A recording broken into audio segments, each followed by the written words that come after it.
जो लेटेस्ट एक केस हुआ है सोनम रघुवंशी राजा रघुवंशी का, ये कोई पहली घटना नहीं है। नॉर्थ इंडिया की 5 स्टेट्स के अंदर ही 735 murders of husband has been reported and छपरी टाइप लड़के हैं, इन पे लड़कियों का दिल आ जाता है और उसके चक्कर में अपने जो लस्ट के पीछे भाग रहे होते हैं उनको ना फियर होता है ना शेम होती है। ये मूवी से देख के आई थिंक लोग गलत इंस्पायर हो रहे हैं। हम किससे ज्यादा प्रभावित होंगे हम कह नहीं सकते। बट आपको सोनम रघुवंशी के पेरेंट्स का क्या रोल लगता है? क्योंकि कोई अफेयर है उनका तो जबरदस्ती कभी भी नहीं होनी चाहिए। नीला ड्रम वाला जो केस हुआ था, इसमें एक एंगल ये भी आ रहा था कुछ ब्लैक मैजिक एक्टिविटीज में भी इन्वॉल्व थे। अरेंज मैरिज भी सेफ नहीं है, लव मैरिज भी सेफ नहीं है। बहुत बड़ा एक मूवमेंट है MGTOW, man going their own way.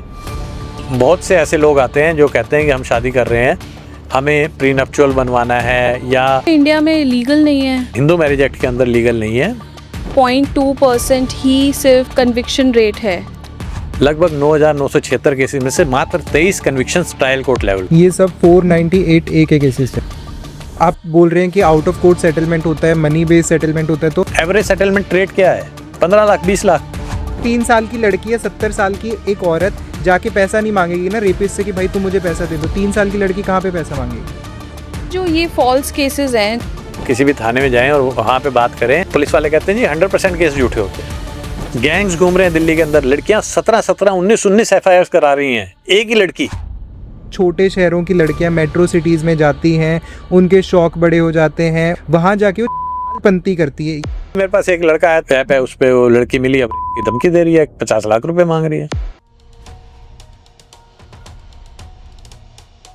नमस्ते आप सभी को, welcome to the voice matters, जहां आपकी वॉइस मैटर करती है। और आज के पॉडकास्ट में हमारे गेस्ट हैं Shoni Kapoor ji, who is a men's right activist, and हमारे चैनल पे वो दूसरी बार आ रहे हैं। इनकी प्रोफाइल को हम अपनी डिस्क्रिप्शन में भी लिंक करेंगे, आप प्लीज़ जाइए देखें कि ये मेंस के खिलाफ जो आजकल हमारी सोसाइटी में गलत हो रहा है, अत्याचार हो रहा है, उसके खिलाफ अपनी एक दबंग आवाज़ उठाते हैं और एक बहुत अच्छा काम कर रहे हैं इस एरियाज़ में, जहाँ से मेंस के लिए भी स्पेसिफिक राइट्स बनने चाहिए, जुडिशरी में चेंज आना चाहिए। और पिछले पॉडकास्ट में हमारे कुछ व्यूअर्स ने हमें क्वेश्चंस भेजे थे मेल पे, तो हम लोगों ने इनके साथ आज उन क्वेश्चंस पे भी डिस्कशन किया है। तो अगर आपके भी कोई क्वेरीज हैं तो आप हमें मेल पे वो क्वेरीज सेंड कर सकते हैं। और हम दोबारा ये आवाज़ उठाएंगे और जानेंगे शोनी जी से। आइए चलते हैं पॉडकास्ट की तरफ। Enjoy the show. नमस्ते Shoni ji, welcome. Thank you very much Prachi, thank you Shashpal for having me back. आपका फिर से स्वागत है, क्योंकि एक बहुत व्यूअर्स डिमांड भी है, हमारे पास बहुत सारे व्यूअर्स के क्वेश्चंस भी आए हैं आपका पुराना पॉडकास्ट देख के, तो एक बहुत अच्छा रिस्पांस हमें मिला है और जनता जागरूक होना चाहती है, आपसे सवाल पूछना चाहते हैं, तो उसी पे आज आप सारे सवाल पूछिए, जो हो सकेगा सब जवाब दूंगा। कुछ व्यूअर्स के क्वेश्चंस भी हैं, जैसा प्राची ने कहा, तो हमें मेल पे काफी लंबी लिस्ट मिली थी क्वेश्चंस की, तो हम लोग वो भी कवर करेंगे आज के पॉडकास्ट में। बिल्कुल करेंगे। जो लेटेस्ट एक केस हुआ है सोनम रघुवंशी राजा रघुवंशी का, ये जो इस तरह के केसेस हैं शोनी जी, इन पे आपका क्या एक पॉइंट ऑफ व्यू है? क्योंकि अरेंज मैरिज है जहाँ पे लड़की ने अपने घर वालों को पहले से आगाह भी किया था कि आप देखोगे इस चीज़ का हश्र, आप जानोगे बाद में, फिर भी शादी कर दी गई। राजा रघुवंशी जो एक इनोसेंट था, जिसकी कोई गलती भी नहीं थी, उसको शायद पता भी नहीं होगा कि आगे जाके उसके साथ क्या होने वाला है। वहाँ पे एक सिंपल सा लड़का और लड़की के दिमाग में इतना घुमा हुआ है कि मैं उसको मार ही दूंगी। ये जो इस तरह के केसेस होते हैं, ये इन पे आपका क्या एक टेक है, जो पता चलना चाहिए हमारे व्यूअर्स को कि यार हमें आगे जाके कैसे इनको लेना चाहिए? देखिए प्राची, ये कोई पहली घटना नहीं है। सोनम का केस मीडिया में हाईलाइट जरूर हुआ है, पर ये कोई पहली घटना नहीं है। एक RTI के माध्यम से मिली जानकारी के हिसाब से पिछले 5 साल में 5 नॉर्थ इंडियन स्टेट्स के अंदर ही 5 महीने में, 5 साल नहीं 5 महीने में ही नॉर्थ इंडिया की 5 स्टेट्स के अंदर ही 735 murders of husband has been reported and उनमें FIR फाइल हुई है। और ये मैं वो कह रहा हूँ जिसमें FIR फाइल हुई है, पुलिस ने ऐसे मुकदमे दर्ज किए हैं जिसमें हस्बैंड का मर्डर उसकी वाइफ और उसके पैरामोर ने या हस्बैंड की वाइफ और उसकी फैमिली ने मिलके किया है। तो ये 735 केसेस सिर्फ 5 स्टेट से, दिल्ली के आसपास की 5 स्टेट से, जिसमें दिल्ली भी इंक्लूडेड है, उत्तर प्रदेश, राजस्थान, हरियाणा, मध्य प्रदेश, यहीं से आते हैं। तो होता क्या है कि कुछ केसेस में जहां लड़की का अफेयर है, लड़की हस्बैंड के साथ रहना नहीं चाहती है, उसकी शादी या तो जोर जबरदस्ती कर दी जाती है, या कई मामलों में ये देखा है कि शादी के बाद उसका कहीं संबंध बन गया या शादी से पहले वाला आशिक वापस आ गया, तो वो पति से छूटना चाहती है। कहीं ना कहीं सोसाइटी जो है तलाक को बहुत बुरा मानती है और मर्डर्स तक हो जाते हैं जब लड़का तलाक नहीं देना चाहता। या कई बार, जैसे इस केस में एक नया एंगल भी सामने आया है, उसमें ये है कि शायद राज और सोनम की, अब मुझे नहीं पता इन्वेस्टिगेशन किस लेवल पे है, उनकी ये इच्छा थी कि क्योंकि राजा रघुवंशी बहुत अच्छी फैमिली से बिलोंग करता था, उसका मर्डर करके उसकी जो प्रॉपर्टी है वो भी कब्जाई जाए, उस पर भी कब्जा किया जाए। और इसमें ना बहुत सारी जजमेंट्स आती हैं, जैसे पंजाब और हरियाणा हाई कोर्ट की पिछले 3 महीने पहले एक जजमेंट आई थी जिसमें ये कहा था कि despite murdering the husband wife is eligible to be successor, कि वाइफ उसकी प्रॉपर्टी ले सकती है, उसकी पेंशन ले सकती है, फैमिली पेंशन ले सकती है, उससे उसको निकाला नहीं जाएगा। मर्डर करने के बाद भी उसमें मर्डर कन्विक्ट है अगर वाइफ को प्रूफ हो गया कि वाइफ ने ही मर्डर किया है, तो भी पंजाब एंड हरियाणा कोर्ट ने उसे फैमिली पेंशन दी है। व्हाट? तो देखिए, ये ना बहुत लालच पैदा करती है सोसाइटी दिलों में। फिर उसके बाद कुछ हद तक ये देखा गया है कि जहाँ पे लड़की मुलजिम होती है, जहाँ लड़की ने क्राइम किया होता है, कोर्ट लीनियंसी से उसे बेल वगैरह बड़ी जल्दी दे देती है। जैसे अतुल सुभाष के केस में आपने देखा होगा कि मात्र 5 दिन में निकिता को बेल मिल गई। आप सोचिए कि एक आदमी ने अगर ऐसा मर्डर किया होता है या आदमी की वजह से किसी ने सुसाइड किया होता तो वो सालों साल जेल में सड़ता रहता, पर निकिता को 5 दिन में बेल मिल गई।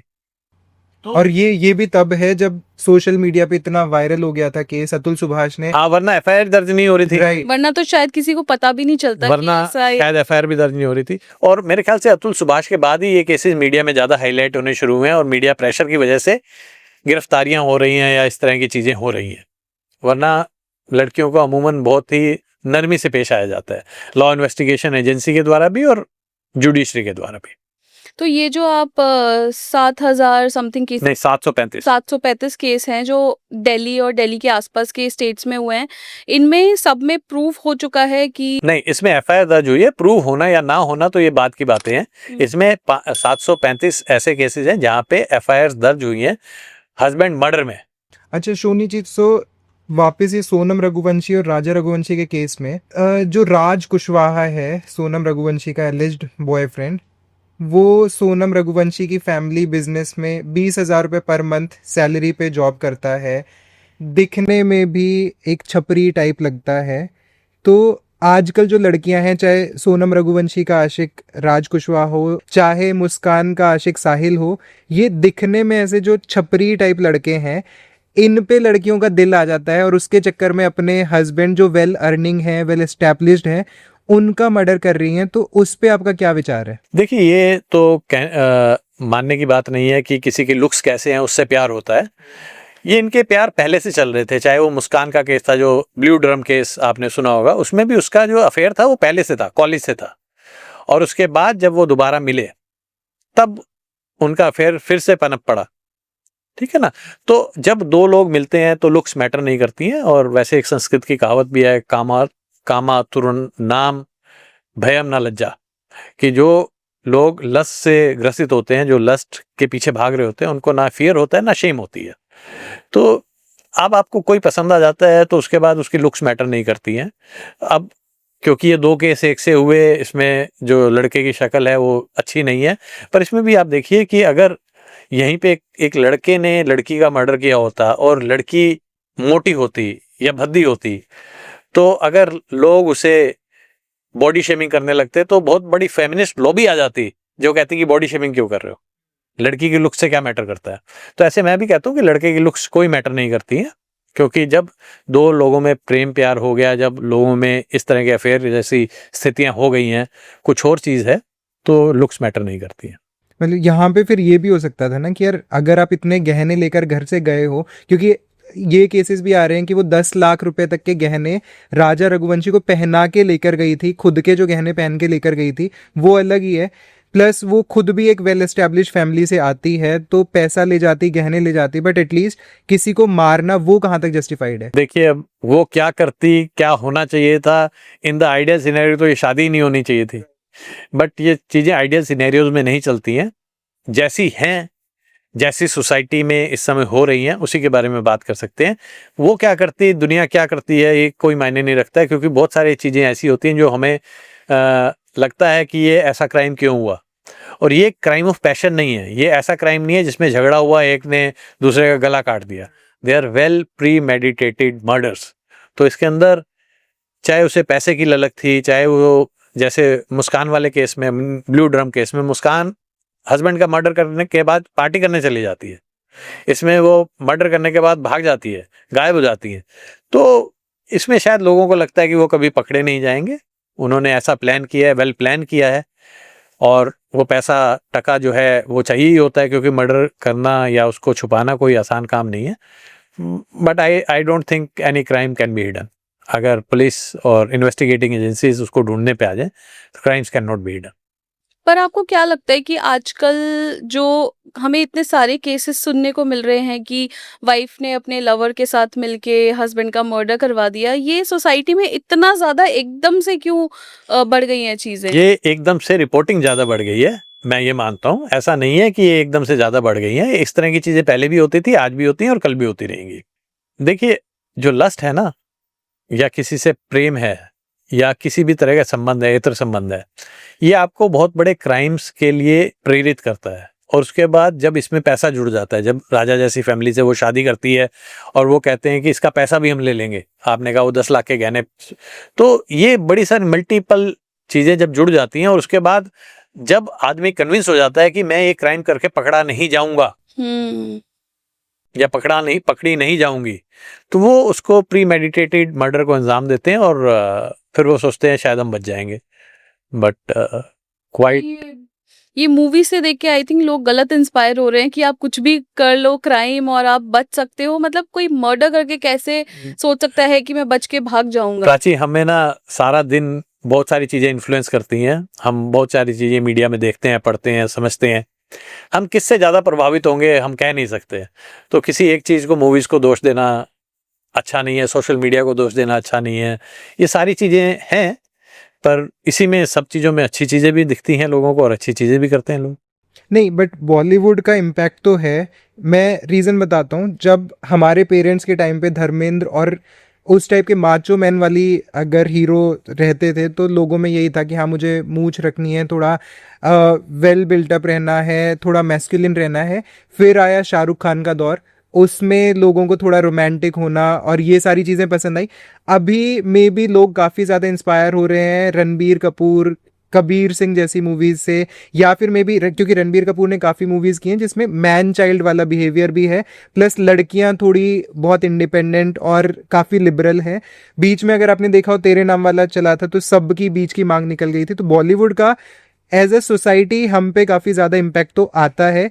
तो कहीं ना कहीं मेरा परसेप्शन है कि बॉलीवुड को थोड़ा क्रेडिबिलिटी या थोड़ा रिस्पॉन्सिबल वे में दिखाना चाहिए, क्योंकि दृश्यम जैसी जो मूवीज हैं उसमें दिखाया कि आप एक क्लियर क्राइम बच के कैसे पुलिस को चकमा दे सकते हो, सिस्टम को चकमा दे सकते हो। तो कहीं ना कहीं एक इंस्पिरेशन तो आ ही रहा है। देखिए, आपका ये परसेप्शन है तो ठीक भी हो सकता है, मैंने इसके बारे में ज़्यादा सोचा नहीं है, तो मैं इसके बारे में कुछ कहना नहीं चाहूँगा।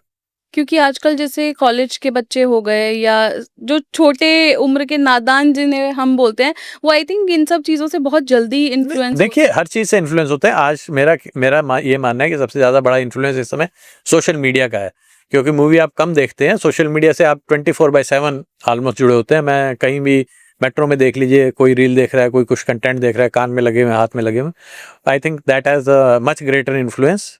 मूवीज का इन्फ्लुएंस भी हो सकता है, मैं ये नहीं कहता हूँ, but I have not research on it. अभी इस वाले केस में कहीं ना कहीं सोनम रघुवंशी है एक अक्यूज्ड है, राज कुशवाहा अक्यूज्ड है, बट आपको सोनम रघुवंशी के पेरेंट्स का क्या रोल लगता है? क्योंकि अगर उन्होंने शादी के लिए सोनम रघुवंशी को फोर्स ना किया होता तो शायद ये इंसिडेंट ना हुआ होता। तो पेरेंट्स के लिए क्या एडवाइस है कि अगर आपको अपनी बेटी के अफेयर का पता चल जाए, उसको कैसे हैंडल किया जाना चाहिए? सॉरी आपका फ्लो ब्रेक करने के लिए, बट एक बहुत इंपॉर्टेंट बात आपसे करनी है।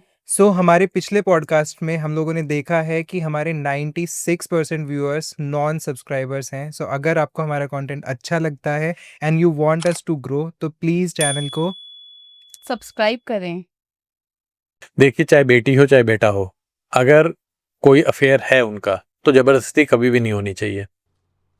कभी भी ऐसा नहीं होना चाहिए, क्योंकि उससे क्या होता है, आप एक लाइफ नहीं बर्बाद कर रहे हो, आप मल्टीपल लाइफ और फैमिलीज बर्बाद कर रहे हो। इसमें सोनम की फैमिली ऑलमोस्ट बर्बाद है, कम से कम वो तो बर्बाद है ही। राज कुशवाहा जो है वो भी बर्बाद है। राजा रघुवंशी वो तो रहा ही नहीं, उसकी फैमिली कितनी डिवास्टेटेड होगी। तो और सोसाइटी। तो मेरा ये मानना है कि इसमें जो है, आपको किसी कभी भी बने बच्चों से ज़बरदस्ती नहीं करनी चाहिए, खास तौर पे शादी जैसे रिश्ते में, जो कि लाइफ लॉन्ग का रिश्ता माना जाता था अभी तक। एक ये नीला ड्रम वाला जो केस हुआ था, इसमें एक एंगल ये भी आ रहा था कि जो लड़का था साहिल और जो लड़की थी मुस्कान, ये दोनों कुछ ब्लैक मैजिक एक्टिविटीज में भी इन्वॉल्व थे। तो लोग ड्रग्स लेते हैं, ब्लैक मैजिक करते हैं, ये कोई नई बात नहीं है, करते होंगे। But you practise a witchcraft does not mean that you have to kill a person.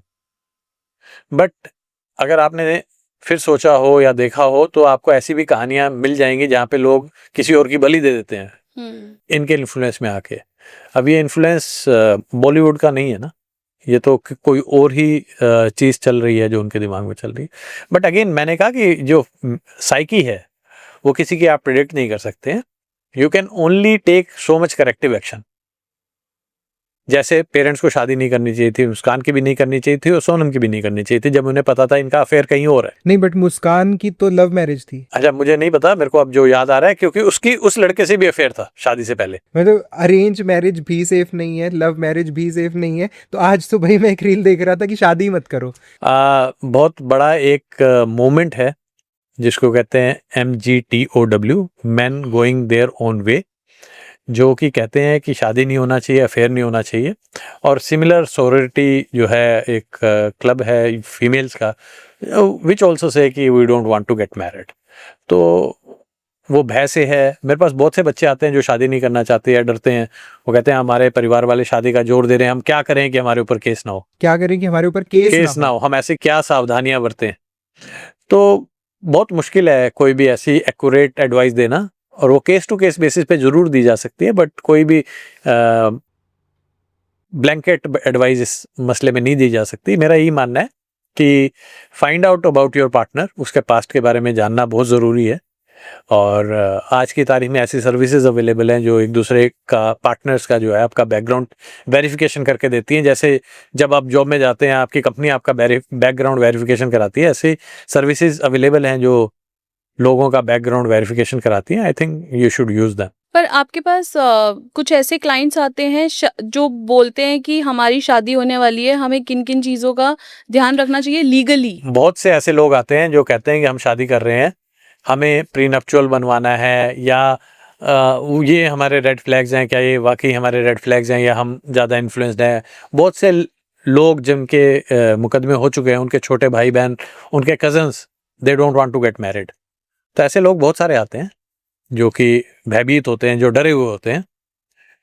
उनको हम जितना समझा सकते हैं उतना ही समझा सकते हैं। पर प्रीनप्चुअल तो इंडिया में लीगल नहीं है। प्रीनप्चुअल हिंदू मैरिज एक्ट के अंदर लीगल नहीं है। इंडियन डाइवोर्स के एक्ट के अंदर प्रीनप्चुअल पोस्ट नप्चुअल दोनों वैलिड हैं। इसके अलावा कम से कम it gives you a shield, you cover everything, कि आपने डाइवोर्स नहीं दिया, आपने सब कुछ डिस्क्लोज कर दिया है। तो प्रीनप्चुअल में जो एग्रीमेंट टुवर्ड्स एलिमनी है वही एप्लीकेबल नहीं है ना, बाकी जो फ्रॉड्स हैं, जो डिस्क्लोजर्स हैं, वो तो सारे आ ही जाते हैं ना। तो कल को उसको यूज, प्रीनप होता क्या है वो बताएंगे? प्रीनप्चुअल मींस शादी से पहले किया हुआ एक agreement. Prenuptial, nuptial means marriage, तो मैरिज से पहले की वो एक एग्रीमेंट, उसको प्रीनप्चुअल कहते हैं। और उसमें क्या होता है, वेस्ट में ये बड़ा कॉमन है, दैट डिफाइंस कि अगर कल को बाय एनी चांस ये शादी नहीं चलेगी तो what will be the alimony, what will be the maintenance, what will be the child support. But कभी भी प्रीनप्चुअल किसी भी कंट्री में अगेंस्ट पब्लिक पॉलिसी नहीं होता है। ओके। तो you can no never say कि अगर बच्चा होगा तो वो फादर के पास रहेगा या मदर के पास रहेगा। इस तरह का प्रीनप्चुअल एग्रीमेंट तो वैलिड नहीं है। इट विल बी अगेन, सिर्फ आप एलिमनी मेंटेनेंस यही तय कर सकते थे।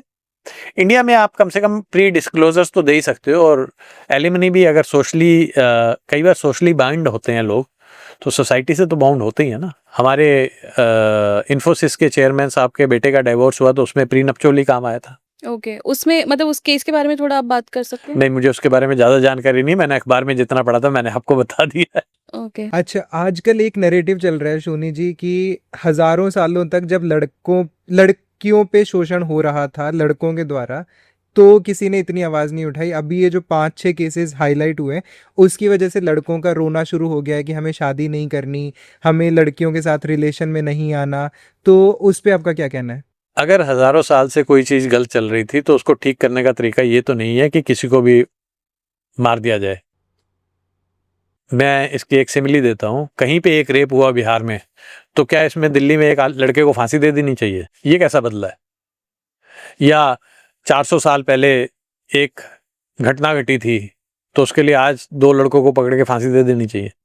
सती प्रथा बहुत कॉमन थी, तो जैसे ही बीवी मरे 4 आदमी को जला देना चाहिए उसके साथ? ये कहाँ का लॉजिक है? ये कैसा लॉजिक है? Society should progress.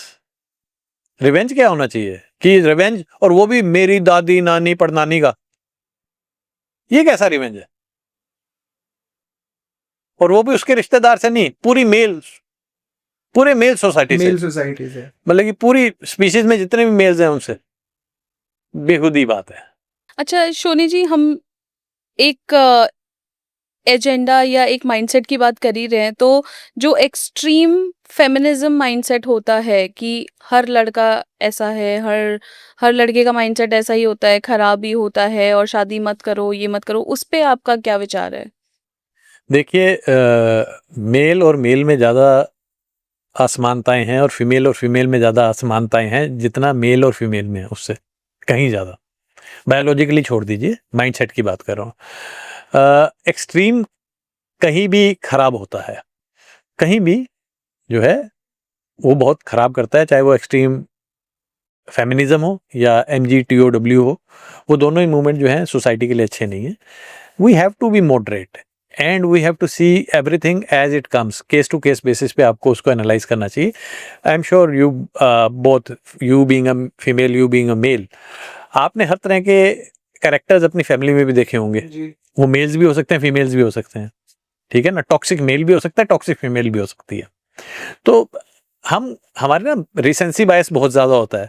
जैसे आपने कहा कि आजकल बहुत हो रही हैं, तो ये रिसेंसी बायस है। ऐसा नहीं आजकल बहुत हो रहा है, ये हमेशा से हो रहा था, बट आजकल इसको रिपोर्ट ज़्यादा किया जा रहा है। फिर उसी के बाद आ जाता है कन्फर्मेशन बायस। ये सारे हमारे बायसेस हैं कि हमने ये देखा कि ऐसा हो रहा है, उसने ऐसा कहा था, ये भी ऐसा कह रही है, तो सारे ऐसे ही कहते हैं। तो ये बायसनेसेस को हमें अपने दिमाग से निकालना चाहिए और हर एक चीज़ को ना ऑब्जेक्टिवली उसकी मेरिट्स पे देखना चाहिए।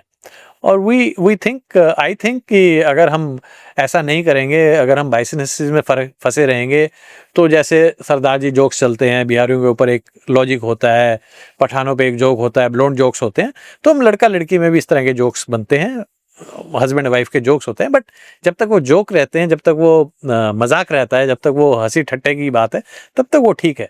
पर जब आप उसको रियल लाइफ में उतार लेते हैं, जब आप ऐसा देखने लगते हैं कि ये सरदार जी हैं तो ये ऐसे ही होंगे, ये बिहारी ये ऐसा ही होगा, ब्लोंड है तो ये बेवकूफ़ी होगी, या पत्नी है तो ऐसा ही बिहेव करेगी, तो I don't think that you can work like that in society.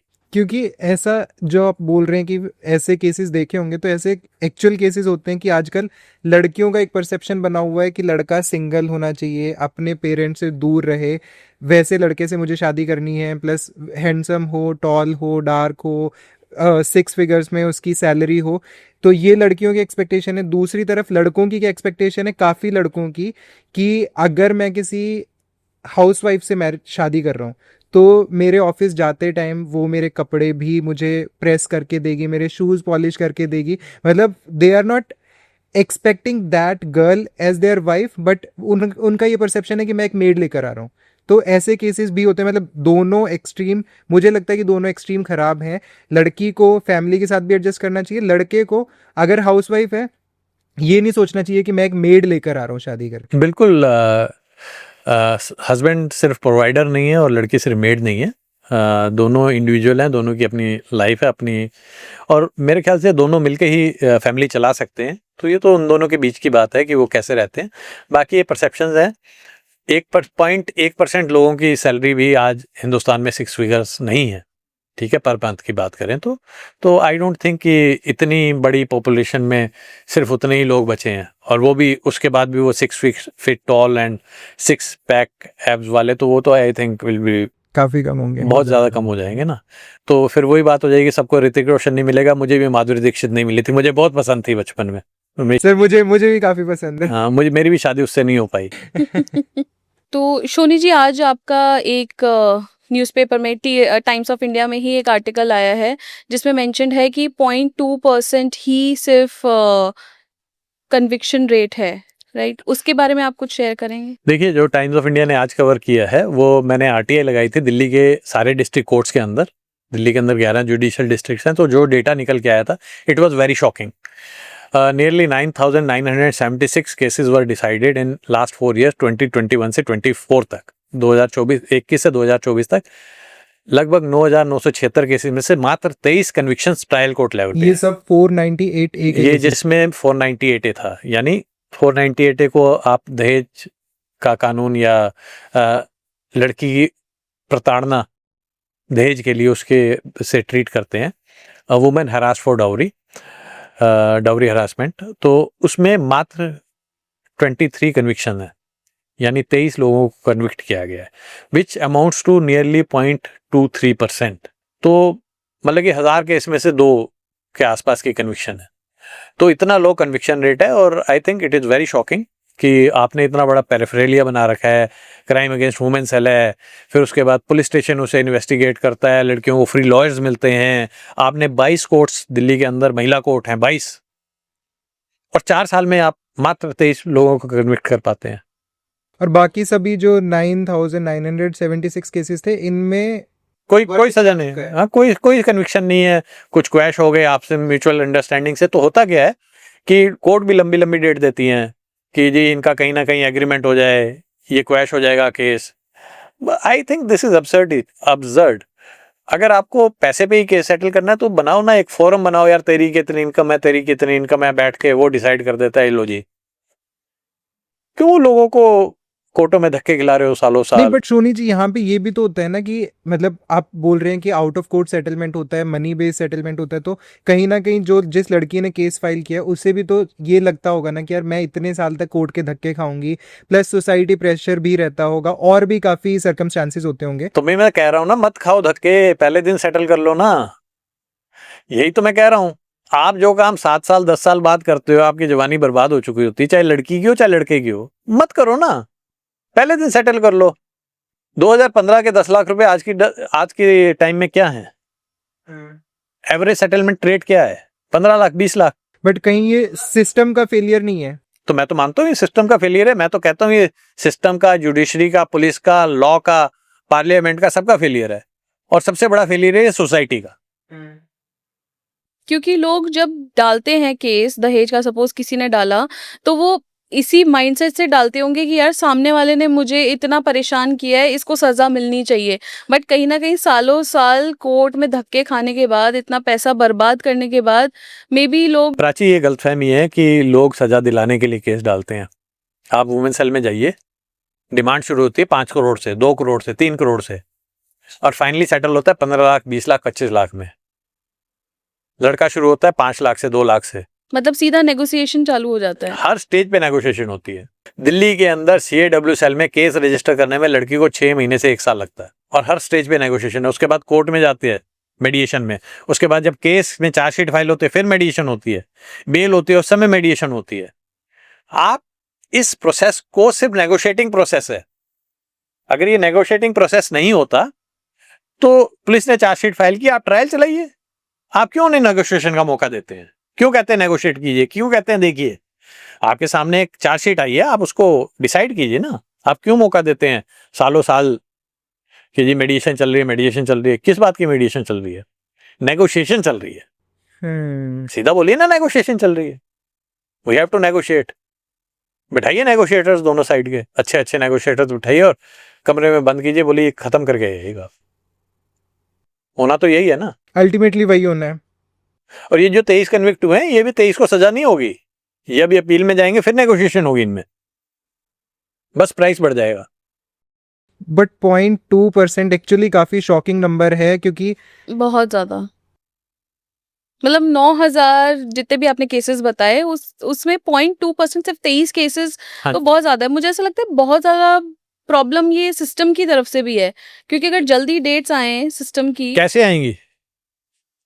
जब 10,000 मुकदमे पेंडिंग होंगे तो कैसे आएंगी जल्दी डेट? सिस्टम भी ओवरलोडेड है। कैसे आएंगी जल्दी डेट?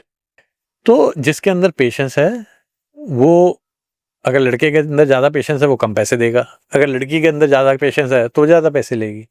सीधी सी बात है।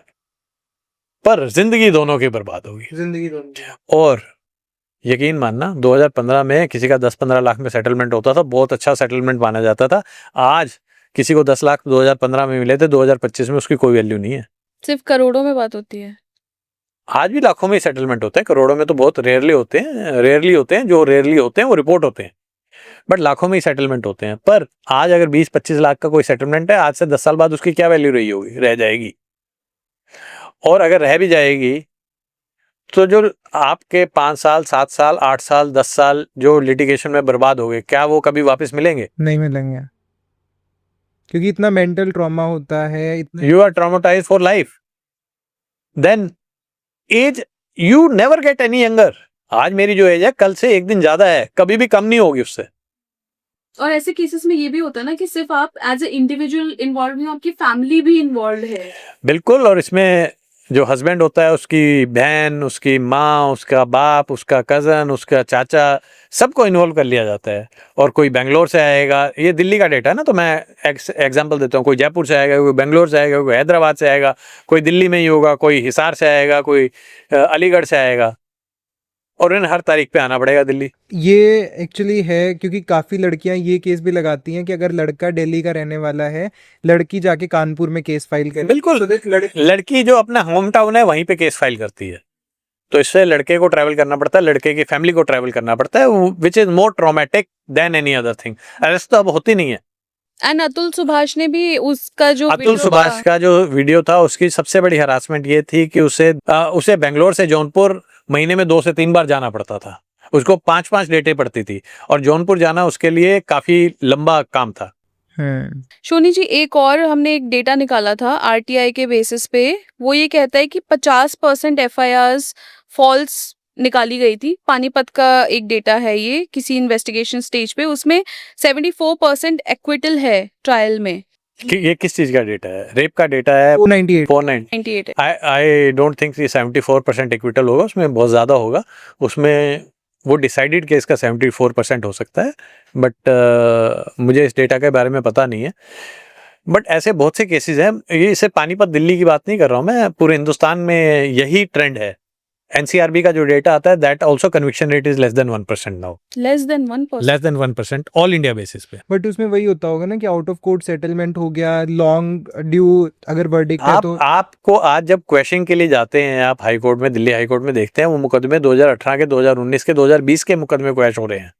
यानी उन्होंने सेटलमेंट करने में 7-7 साल लगा दिए हैं। कहाँ बची जिंदगी? आप 25 साल के, 26 साल के जब आपकी शादी हुई, 29 साल में आपके ऊपर केस हुए, 36 साल की लड़की हो गई, क्या करेगी लड़की? और इतने ट्रॉमा के बाद जब आप रीमैरिज करते हो, जब इतने ट्रॉमा के बाद, चाहे लड़की हो चाहे लड़का हो, जब वो रीमैरिज करता है तो उसके दिमाग में भी वही चीजें घूमती है कि अब दोबारा मेरे साथ ना हो सके। और फिर वही एक एग्जांपल है कि हाईवेज पे, एक्सप्रेसवेज पे ज्यादा एक्सीडेंट उन गाड़ियों के होते हैं जो स्लो चल रही होती है, ना कि जो बहुत फास्ट चल रही होती है, जो स्पीड लिमिट से ज्यादा चल रही होती है। जब आप बहुत ज्यादा सावधान होते हैं, जब आप हर एक चीज ढूंढने लगते हैं, हर एक छोटी चीज को इशू बनाने लगते हैं, तो शादी टूटने के ज्यादा चांसेस हो जाते हैं। कमियां हम सब में होती हैं, पर जब हम उन्हीं कमियों को सिर्फ हाईलाइट कर लेते हैं दूसरों में, तब ज़्यादा प्रॉब्लम्स आती हैं। और ऐसे जो ये फॉल्स केसेस हैं जहाँ पे लड़के पे इल्ज़ाम लगाया गया है, अब उसका एक्चुअल कन्विक्शन हो रहा है नहीं हो रहा है, उसे आई थिंक सोसाइटी को कोई मतलब नहीं होता, और जो एक माइंडसेट बन जाता है लोगों का कि यार इस लड़के पे तो ये केस लगा आज की तारीख में उल्टा है प्राची, अगर आप किसी भी थाने में जाएं और वहाँ पे बात करें तो पुलिस वाले कहते हैं जी 100% केस झूठे होते हैं। अच्छा। सोसाइटी में अगर आप कहीं सुनते हैं आपके अड़ोस पड़ोस में लड़के पे मुकदमा हो गया, उसके आसपास आने वाले लोग कहते हैं झूठा मुकदमा होता है जी। 2008 में मेरे ऊपर जब केस हुआ था तब कभी कभी कोई आके कह देता था नहीं कुछ तो कितना ही होना है, कोई कुड़ी अदा केस नहीं करती, भाई आपने कुछ तो किया ही होगा, तब कोई लड़की ऐसे केस नहीं करती। आज की तारीख में तो किसी से बात करो वो कहता है जी 100% झूठे केस है। रेप की बात करो, लड़कियां झूठे केस फाइल करती हैं। मोलेस्टेशन, आपसी झगड़े में ये केस फाइल होता है। पोश, यही ऐसे ही फाइल होते हैं, जिसकी प्रमोशन नहीं होती वो पोस्ट का केस फाइल कर देती है। बट ये माइंडसेट भी तो गलत है ना कि ऐसा 100% क्यों बना? 100% झूठ तो नहीं हो ऐसा ही सकता ना। क्यों बना? ऐसा आपको ये देखना पड़ेगा कि जब 98% 99% केस झूठे हैं, जो 0.2% केस सच्चे भी हैं, उनके ऊपर भी ऐसे ही सोचा जाता है। 0.2 मुझे लगता है कम है, क्योंकि जो एक्चुअल केसेस है वो शायद चलिए रिपोर्ट भी नहीं होते हैं। चलिए, मैं फिर वही बात है, क्योंकि वो रिपोर्ट नहीं होते हैं, जो रिपोर्ट हुए उन्हें सजा दे दें। नहीं नहीं, जब उनके वो पास भी गलत है। जो तो मैं वही रिपोर्ट कह रहा हो हूँ ना, रही देखो देखो जो आएगा न्याय मांगने उसी को न्याय मिलेगा। आज तक जज साहब किसी के घर नहीं गए कि बेटा तू बहुत परेशान है आजा, हम तेरे पति को सजा देते हैं। हाँ वो फैक्ट है, बट अभी जो हमने डिस्कस किया कि इतना लॉन्ग ड्यू प्रोसेस अगर है तो उसकी वजह से भी लोग फ्रस्ट्रेट होके और फिर आउट ऑफ कोर्ट सेटलमेंट कर लेते हैं कि चलो ठीक है तो अल्टीमेटली लॉन्ग ड्यू प्रोसेस क्यों है? लॉन्ग ड्यू प्रोसेस क्यों है पहले हम ये समझे। लॉन्ग ड्यू प्रोसेस इसलिए है because there are many false cases filed just to extort money. हाँ ये नंबर इंक्रीज हुआ है, डेफिनेटली इंक्रीज जब हुआ है। तक आप इसको नहीं रोकोगे आप किसी को न्याय नहीं दे सकते, किसी को न्याय नहीं मिल सकता। जब आपके पास इतने केसेस भरमार से आ रहे हैं, या तो आप क्योंकि अपने फिगर्स बनाने हैं कुछ कन्विक्शन के, किसी गलत को कन्विक्ट करोगे, या आप जो है जो वाकई गलत है उसे भी ये समझोगे कि नहीं नहीं ये झूठी है। शेर आया, जब बहुत बार आपने शेर आया बुला लिया तो जिस दिन शेर आया उस दिन कोई नहीं आएगा आपकी मदद पे। तो ये जो आप बोल रहे थे ना कि काफ़ी लोग बोलते हैं कि लड़कियां ऐसा कुछ करती हैं, तो अशोक दशोरा हैं, उनका एक यूट्यूब चैनल भी है, तो उनका मैंने क्लिप देखा था, ठीक है। उन्होंने क्लियर यही स्टेटमेंट दिया है कि छोटे शहरों की लड़कियां मेट्रो सिटीज़ में जाती हैं, उनके शौक बड़े हो जाते हैं, उनकी माओं को सब कुछ पता होता है। एग्जैक्ट स्टेटमेंट यही था कि उनकी माओं को सब पता होता है, अपने बाप को वो अपना सबसे बड़ा दुश्मन मानती है, वहाँ जाके वो छिनालपंती करती है, एग्जैक्ट ये वर्ड था। और छोटे कपड़े पहनती हैं। इनफैक्ट उन्होंने रेफरेंस दिया था निर्भया कांड का भी, कि निर्भया कांड में भी लड़की की गलती थी, बट लड़की की क्या गलती थी? अगर वो रात को 12 बजे जा रही है तो क्या वो इनवाइट कर रही है कि मेरे साथ आके रेप करो? देखिए मैं फिर वही बात है, मैं किसी ने कोई कमेंट दिया है, nobody to give a counter comment on it. ये उसकी सोच हो सकती है, मेरी सोच बिल्कुल ऐसी नहीं है। मेरी सोच ये है कि कोई भी इंसान जब भी ट्रैवल कर रहा है वो पूरी तरह से सुरक्षित होना चाहिए, इस सोसाइटी की जिम्मेवारी है। ठीक है, अगर हमारा माइंडसेट ऐसा है कि कोई छोटे कपड़े पहन के जाती है तो उसका रेप होना चाहिए, तो I don't agree with that. But yes, मैं फिर भी यही कहूँगा कि अगर आप छोटे कपड़े पहन के कहाँ जाते हैं ये बहुत बड़ा मैटर करता है। एग्जैक्टली ये आपको सावधानी खुद रखनी चाहिए। जैसे अगर मैं आपको कहूँ कि आप कैश कैरी करते हैं तो आपकी साथ लूटपाट नहीं होनी चाहिए, पर कैश का ये मतलब है कि आप जो कैश है वो ओपनली कैरी करते हैं या बैग में कैरी करते हैं। आप ओपनली कभी कैरी नहीं करते ना, आप कैश को भी बैग में ही कैरी करते हैं। तो आप कहाँ जा रहे हैं ये बहुत मैटर करता है। अगर आप एक पार्टी में, प्राइवेट पार्टी में, जैसे मर्जी जाइए, उस पार्टी की जैसी चीज़ें हैं वैसे जाइए, बट अगर आप रात को 11 बजे शराबियों के बीच में इस तरह से आप जा रहे हैं, आप मॉल के सामने से गुजर रहे हैं जहाँ पे बहुत से राउडी एलिमेंट्स हैं, तो then you are inviting trouble. I think that safety has to be done, to be taken, that precautions has to be taken by you. Definitely safety has to be provided by the society and the police department, but कुछ सावधानी तो आप खुद भी रखिए ना। और ऐसा है नहीं कि जो लड़कियां पूरे कपड़े पहन के आती हैं उनके साथ ये प्रॉब्लम्स नहीं होती हैं, बट हाँ एग्जैक्टली। पर एक बात बताता हूँ मैं, हम अमेरिका को बहुत एडवांस कंट्री समझते हैं। वहाँ पे भी लोग ना, हर एक सिटी के अंदर एक डाउनटाउन एरिया है। अब ये रेसिस्ट कमेंट हो जाएगा मेरी तरफ से, बट वहाँ पे लोग शाम के बाद नहीं जाते हैं। क्यों नहीं जाते हैं? क्योंकि वहाँ पे ड्रग्स वगैरह बहुत चलता है। तो क्यों, तो वहां पे ऐसा होना चाहिए। अब अभी यही चीज मैंने जब आपको दूसरे तरीके से बताई तो आपने कहा कि ऐसा नहीं होना चाहिए। नहीं, देखिए सावधानी आपको रखनी चाहिए। बट उसका ये मतलब नहीं है कि अगेन कि आप, नहीं नहीं, मैंने तो कहा है कि वो पुलिस की जिम्मेवारी है आपको प्रोटेक्शन प्रोवाइड करने की। अगर आपको नहीं करती है तो सोसाइटी की जिम्मेदारी है। ठीक है। हमारी सोसाइटी तो, आज आपके पड़ोस में कुछ हो रहा हो, आप घर से नहीं निकलते हो तो कहाँ सोसाइटी आ जाएगी। आप गुड़गांव में रहते हो, सोसाइटी एज एन, मैडम मैं मैडम एज एन इंडिविजुअल या लड़का एज एन इंडिविजुअल, देखिए क्रिमिनल की कोई जिम्मेवारी नहीं होती है। नहीं, बट सोनी जी ऐसा नहीं होता ना कि आप रात को 12 बजे जा रहे हो तो ही रेप हो रहा है। आजकल लड़कियों का घर में रेप हो रहा है। सर मैंने इससे पहले ना एक स्टडी की थी जो आज आप, वो भी टाइम्स ऑफ इंडिया ने कवर की थी।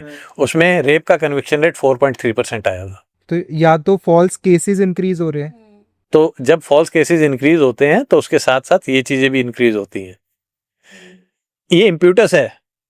अगर मैं इस डेटा को अगर आप एनालाइज करें और इसको एक अलग नजरिए से देखें तो लड़के को आप क्या समझा रहे हैं।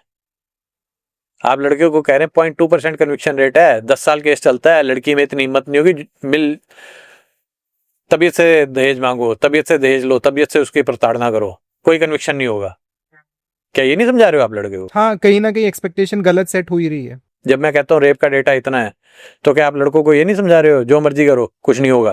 तो यही तो प्रॉब्लम है। तो यही प्रॉब्लम है। नहीं मिल रही है, नहीं, को है ही नहीं ना डर। क्यों सजा नहीं मिल रही है? क्योंकि 96% केसेस में लड़की आके कहती है पैसे दो। अब रेप केस में बात है, पर रेप केसेस कौन से ऐसे सेटल होते हैं? रेप केसेस भी पैसे से सेटल होते हैं। जो एक्चुअल आपको केसेस पता है वो रिपोर्ट भी नहीं होते हैं। तो मेरी जिम्मेवारी उनको रिपोर्ट कराना नहीं है। बट सोनी जी, तीन साल की लड़की है, 70 साल की एक औरत जाके पैसा नहीं मांगेगी ना रेपिस्ट से कि भाई तुम मुझे पैसा दे दो। 3 साल की लड़की कहाँ पे पैसा मांगेगी? ये पोक्सो की बात हो रही है, रेप की बात नहीं हो रही है। You are mixing two things. ये पोक्सो का सर, डेटा नहीं है। मैंने पोक्सो है तो रेप ही नो है ना no sir. No no no no, वो सेपरेट क्राइम है। मैंने इसीलिए ये जो डेटा मांगा था इसमें स्पेसिफिक था, नॉट इंक्लूडिंग पोक्सो केसेस। क्योंकि जब आप पोक्सो की, ये बड़ा ही ना डिफीटिस्ट आर्गुमेंट है कि ये भी तो रेप ही है। नहीं, आप जब पोक्सो के साथ रेप को मिला लेते हो तो आप दोनों ही जगह अन्याय करते हो। मैंने स्पेसिफिक बात की जहां लड़की मेजर है और जहां रेप है, पोक्सो नहीं है। ओके। क्योंकि कभी भी एप्पल और ऑरेंजेस को मिला के नहीं हम बताएंगे। नहीं, ये I agree up to some extent की जो मैच्योर लड़कियां, क्योंकि इस टाइप के केसेस इंक्रीज हो रहे हैं कि आप अफेयर में हो, 6-7 साल अफेयर में हो, वो रिलेशनशिप ब्रेक हो गया तो लड़की ने रेप का केस लगा दिया। कहीं गैंग्स घूम रहे हैं यशपाल, गैंग्स घूम रहे हैं। बात वो ही बहुत गलत। गैंग्स घूम रहे हैं दिल्ली के अंदर। लड़कियां 17 19 FIR करा रही हैं, एक ही लड़की। 35 लड़कियों के डेटाबेस तो मेरे पास है जिन्होंने मल्टीपल रेप केसेस किए हुए हैं दिल्ली के अंदर, सिर्फ दिल्ली के अंदर।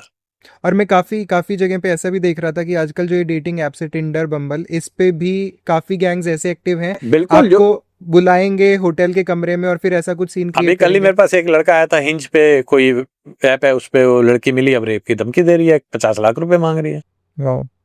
और ये वो केसेस हैं जिसमें लड़के ने पैसे नहीं दिए तब उसके ऊपर रेप का केस दर्ज हुआ। क्या इन लड़कों की प्रोटेक्शन नहीं होनी चाहिए? वहां पे तो कोई रेप नहीं हुआ था, क्या उसे 50 लाख रुपए निकालवा लेने चाहिए क्योंकि उसने एक बार सेक्स किया था किसी लड़की से जाके? नहीं, ये तो गलत बात है। तो आपने जब आप मेरे को आप जब दूसरी तरफ से आर्गुमेंट देते हैं कि पोक्सो होता है तो मैं तो कहता हूँ ये भी तो होता है, इनको क्यों नहीं रोक रहे? नहीं, हमारा पॉइंट ये कि जो लॉज बने वो जेंडर न्यूट्रल बनने चाहिए। लड़कियों को प्रोटेक्शन, ओवर प्रोटेक्शन दे रहे हैं, इसीलिए इस टाइप के फॉल्स केसेस इंक्रीज हो रहे हैं। बट कहीं ना कहीं लड़कों की भी आवाज दब रही है क्योंकि उन्हें पता है कि एक फॉल्स केस आएगा और हमारी जिंदगी, हमारा करियर सब बर्बाद हो जाएगा। देखिए सबसे बड़ी बात यह है कि फॉल्स केस पूरी सोसाइटी को खराब करते हैं।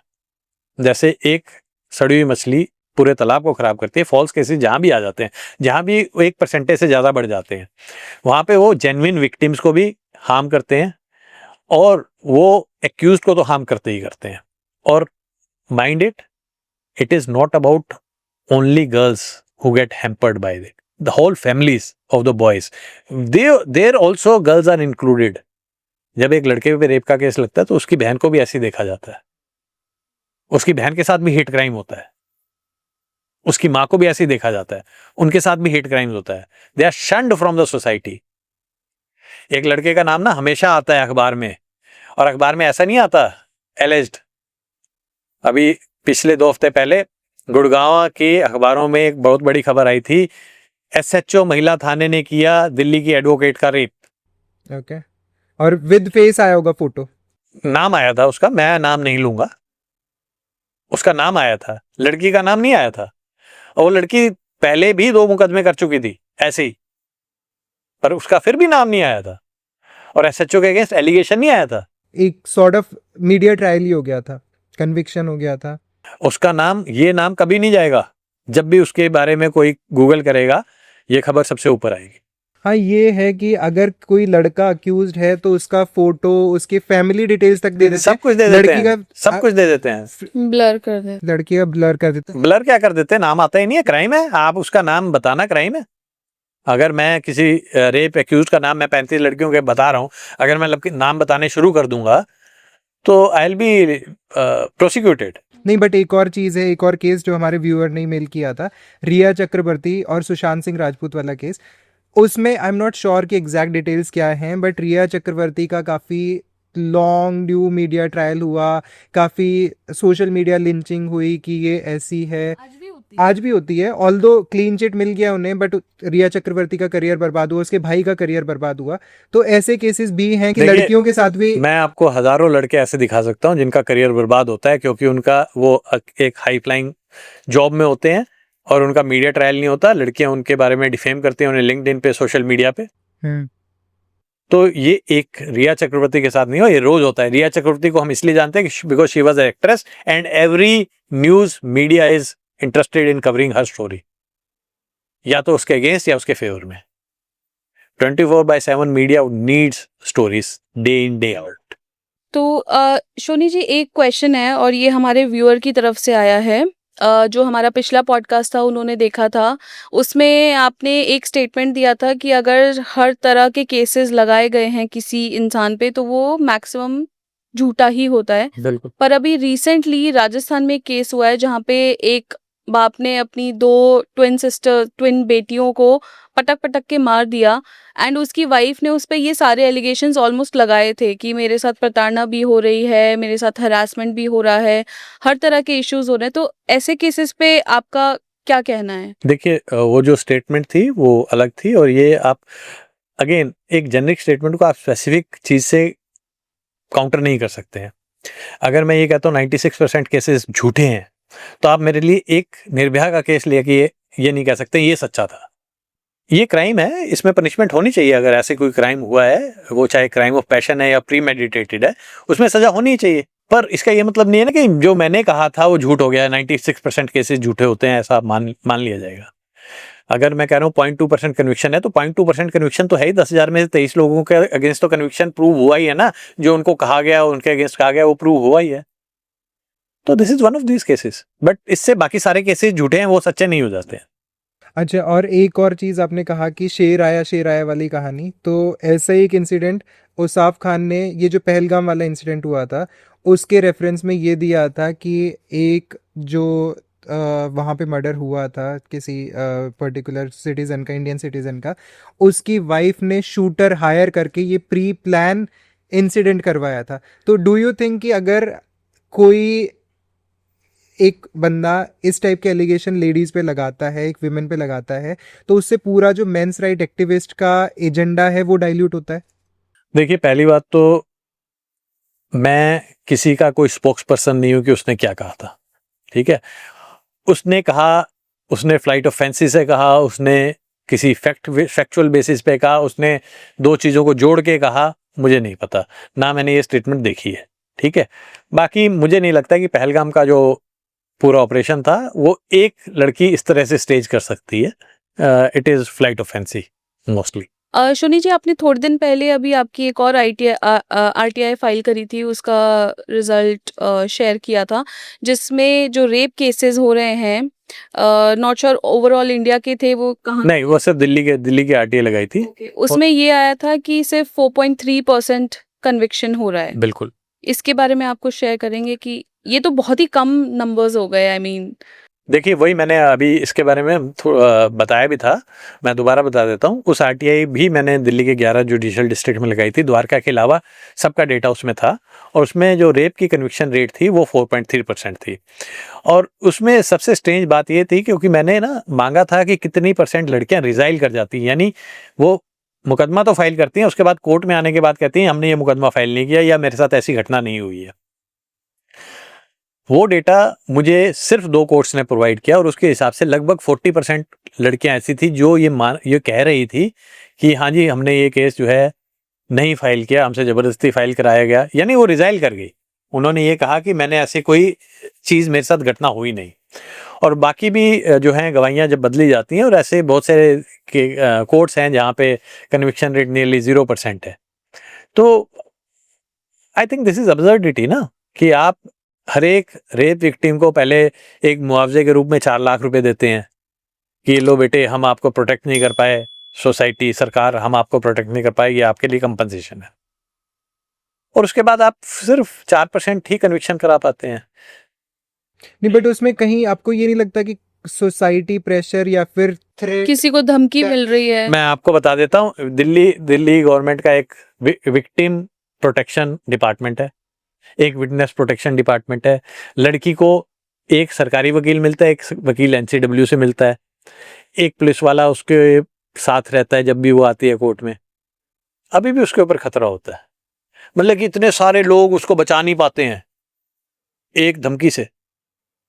बंद कर दो डिपार्टमेंट यार, क्यों चला रखे हैं इतने डिपार्टमेंट, आप बचा तो सकते ही नहीं। तो और वो लड़की आके पैसे मांगती है, फिर भी इतनी सारी धमकियां देने के बाद भी लड़का उसको पैसे जरूर देता है, 50 लाख रुपया, 1 करोड़ रुपया, 30 लाख रुपया। कमाल की बात कर रहे हो यार। मतलब ऐसा कोई केस मैंने पर्सनली नहीं जानता हूँ जहाँ पे मे बी वो थ्रेट एक्चुअली। तो फिर अगर हाँ, तो फिर ये जब थ्रेट तो हो भी सकता है ना, क्योंकि हो भी सकता है प्राची, और होता है, और है, ये तीनों बहुत डिफरेंट चीजें हैं। किसी के ऊपर थ्रेट है तो वो कंप्लेंट कर सकती है, उसको थ्रेट को न्यूट्रलाइज करने के लिए मैंने आपको बताया विक्टिम प्रोटेक्शन, विटनेस प्रोटेक्शन के प्रोग्राम्स हैं, पुलिस बट प्रोटेक्शन उसे प्रॉब्लम प्रोवाइड ये है की। ना कि उतनी हिम्मत कहाँ से आएगी उसको रेप केस लड़की करने में? के लिए हिम्मत थी। वो तो आएगी ना, क्योंकि अगर ऐसा हुआ है किसी अभी के आपने साथ- थोड़ी देर पहले कहा कि जिनके साथ होता है वो तो कंप्लेंट ही नहीं करती हैं, अब आप कहेंगे ये हिम्मत आ गई। मैंने भी एग्जैक्टली वही बोला कि शायद सब लोग नहीं कंप्लेन कर पाते। देखिए अगर वो रेप केस में कंप्लेंट कर सकती है और उसके ऊपर कोई धमकी आ रही है तो वो उसकी भी कंप्लेंट कर सकती है, क्योंकि रेप भी जो है most of the cases it can not be that a man goes and rapes a woman, उसमें भी कोई धमकी, कोई फोर्स, कोई गन, कोई चाकू इन्वॉल्व ही रहा होगा ना। ऐसा तो है नहीं कि एक आदमी गया और वुमेन ने रेजिस्ट नहीं किया, उसको कोई तब चोट नहीं आई और अचानक अब वो धमकी से डर गई है, ऐसा तो नहीं हो सकता ना। मतलब कि प्लॉजिबल नहीं है, पैलेटेबल नहीं है ये बात। मे बी अगले पॉडकास्ट तक सोनी जी हम लोग कोई ऐसा इंसिडेंट लेकर आए जहाँ पे थ्रेट मिला हो और उसकी वजह से लड़की ने रिजाइन किया हो। बिल्कुल लेके आइए, और अगर ऐसी कोई चीज होगी तो उसको भी उठाएंगे, ऐसी कोई बात नहीं, हम बात करेंगे। मेरे को बात करने में, किसी भी मुद्दे पे बात करने में कोई हर्जा नहीं है, मैं हर एक मुद्दे पे बात कर सकता हूँ। तो सोनी जी, एक जो आजकल ये नीले ड्रम के बाद इंसिडेंट हुआ है और काफी मीम्स भी बने हैं और काफी न्यूज स्टोरीज भी आई हैं कि लड़की अपने हस्बैंड को नीले ड्रम की धमकी देती है कि अगर मुझे मेरे बॉयफ्रेंड से नहीं मिलने दिया तो नीले ड्रम में फिट करवा दूंगी। तो ये काफी स्टोरीज बन रही हैं और काफी मीम्स भी आ रहे हैं कि लड़का अपनी वाइफ को बोलता है कि भाई तुम्हारा अगर कोई बॉयफ्रेंड है मुझे बता के चले जाओ बट मुझे मारना मत। तो ऐसे incidents on a lighter note काफी इंक्रीज हो गए हैं। मैंने एक मीम देखी थी, वो कह रही थी कि उसने एक श्रीदेवी, उर्मिला मातोंडकर और अनिल कुमार की मूवी का एक कैप्शन था कि don't murder your husband, cell him. तो ये मीम्स हैं, ऑफ कोर्स ये बनती रहती हैं, but that does not dilute the crime. और फिर ये सोसाइटी का एक वो एस्पेक्ट दिखाता है जहाँ पे हम जो है क्राइम से बहुत ज़्यादा एक बार दो बार बात कर ली फिर वो एक हंसी ठट्ठे का मुद्दा बन जाता है, और ये भी डिल्यूट करता है हमारी सेंसिटिविटीज को। हम बहुत ही इंसेंसिटिव लोग हो चुके हैं, मेरा ये मानना है। बट है तो है यशपाल, हम अपने बारे में सोच सकते हैं, हम पूरी सोसाइटी को ठीक नहीं कर सकते। बट अल्टीमेटली मेरा कंक्लूजन इस पॉडकास्ट से यही रहेगा कि वन, पेरेंट्स को अपने बच्चों को फोर्स नहीं करना चाहिए अगर उनका विल नहीं है उनके अगेंस्ट शादी करवाने के लिए। दूसरा, gender neutral laws are the need of the hour? देखिए, जेंडर न्यूट्रल पे तो मैं पिछले 17 साल से बात कर रहा हूँ, और high time that we have gender neutral laws, high time we have men commission, high time we start thinking about our men also as we used to think about our women. ऐसे शोनी जी, last time जब हमने अपना podcast किया था, तब से अब तक या कोई लेटेस्ट ऐसे लॉज आए हैं मेंस के प्रोटेक्शन के लिए? कोई चेंज नहीं आया जी, कोई चेंज नहीं आया लॉ में, किसी भी तरह का? किसी भी तरह का कोई चेंज नहीं है लॉ में। इतने इंसिडेंट्स होने के बाद भी? इतने इंसिडेंट्स होने के बाद भी, इतने इंसिडेंट्स इतने अच्छे तरीके से रिपोर्ट होने के बाद भी, इंसिडेंट्स तो पहले भी होते थे, अब हाईलाइट अब हो रहा है हाईलाइट होने के लड़कों बाद भी बिल्कुल कोई चेंज नहीं आया। तो ये हाई टाइम है कि आई थिंक हमारे आई थिंक हाँ, हमारी सोसाइटी जैसे जागेगी, और आई थिंक अगर मीडिया प्रेशर होगा तो कहीं ना कहीं कोई कुछ ना कुछ अमेंडमेंट्स आएंगे, और अगर ये अमेंडमेंट्स आएंगे तो I think it will be better for the society as a whole. वो नी जर्क नहीं होने चाहिए, जैसे निर्भया के समय नी जर्क रिएक्शन में लॉज को चेंज कर दिया गया। Thank you so much Soni ji. I think हमारा व्यूअर्स से यही रिक्वेस्ट होगा कि जो पॉइंट्स हमने कवर किए हैं, प्लस हम लोगों ने एक पॉइंट रेज किया कि अगर कोई रेप विक्टिम है जैसे थ्रेट मिला हो जिसकी वजह से रिजाइल किया गया, प्लस ऐसे केसेस हाईलाइट नहीं होते, अगर कोई ऐसे केसेस होते हैं please get back to us, और एनोनिमस रखेंगे हम लोग, दैट इज़ फॉर श्योर। बाकी हमारे चैनल को सब्सक्राइब करना ना भूलें, एंड प्लीज़ कमेंट करके अपना स्टोरी हमें बताएं। हमें डीएम भी कर सकते हैं अगर आप अपना स्टोरी पब्लिकली शेयर नहीं कर सकते हैं तो। आपके क्वेश्चंस हम लेके जाएंगे शोनी जी तक और उनसे पूछेंगे। Thank you very much, thank you very much. धन्यवाद। थैंक यू नमस्ते। Thank you thank you Shoni ji.